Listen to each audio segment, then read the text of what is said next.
You don't even really, I cut off, so I hope I can do this on my phone. You don't even really get time to, because I genuinely have to make a train.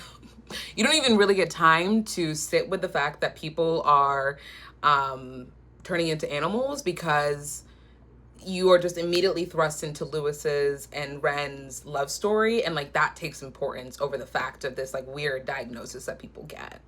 Um, both characters are they're very well written. Both characters feel like real people. And their story feels almost so benign, right? It's like these two people kind of just found each other one day, looked across the room, fell in love, and they just were building a life together. He worked out of school. I forget what she did, right? But like there was nothing really special other than they get this diagnosis, which we all know is what happens in real life, right? You're living your life and somebody gets hit with a diagnosis you never saw coming, life spins on its head, and you have to navigate it together.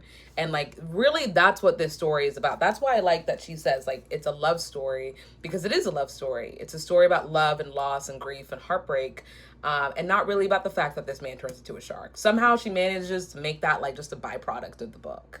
um, it is visceral. It is such a cool work because she incorporates, I think she studied theater. Let me not get that wrong. Yep, a BFA in theater. This is her. Lovely. A BFA in theater from SMU's Meadow School of Arts, as well as a master's degree from Vanderbilt University Divinity School and Vanderbilt Peabody College. We love an educated woman.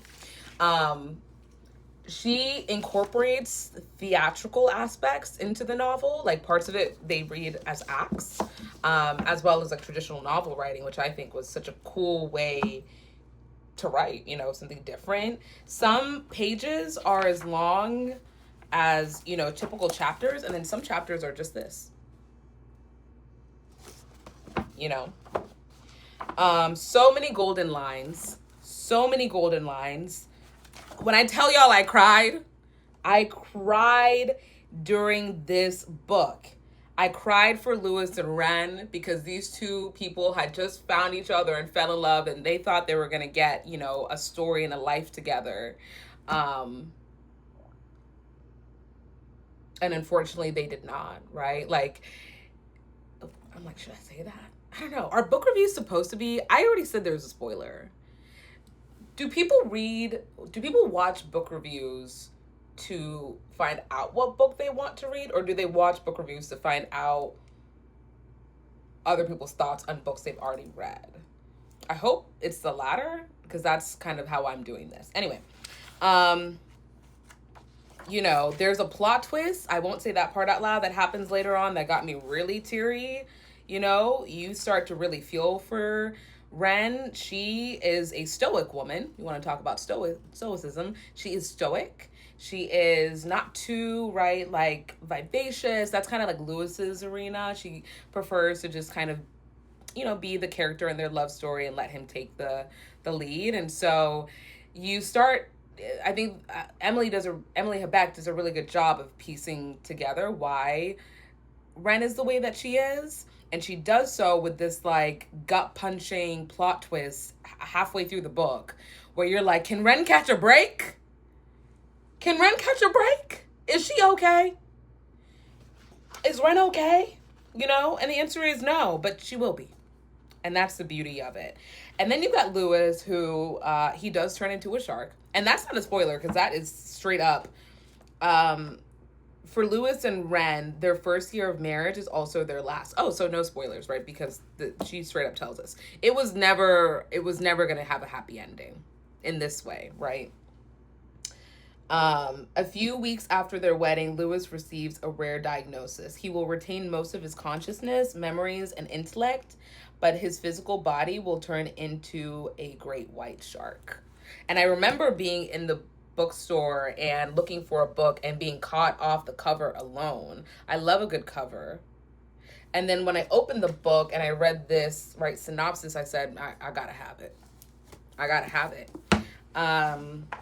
It's a really good book. I mean, it just talks about really two people's love story, but also one woman's journey through life. Not just love, not just grief, not just loss, but life as a whole, right? Life is all these things as one. Um, and and her experience with it, how she moves and navigates, it's crazy. Okay, I'm gonna do a couple golden lines and then I'm gonna go catch my train. Oh, God. And when I say golden lines, these are lines that like stand out to me, that were so incredibly powerful and just made me feel things. And I annotate them in my book.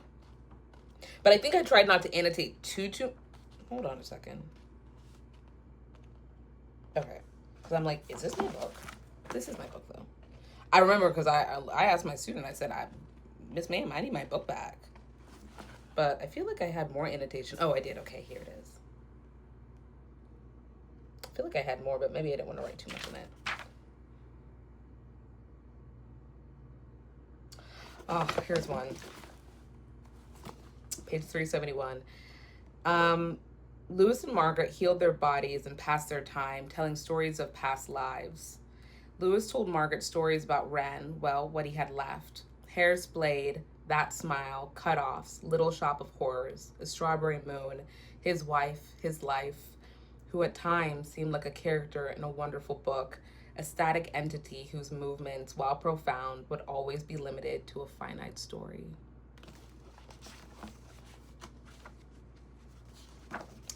This is a beautiful book. Oh, this one I was all over. I started writing poetry in the book, guys. That's how crazy it went. Like, I mean, I said, my heart is broken. I feel like I'm crying for my mother. Could cry again. Whew. I started writing poetry in the book. What is this book that has me sobbing genuinely, endlessly into nothing? Go off, Lola. Go off.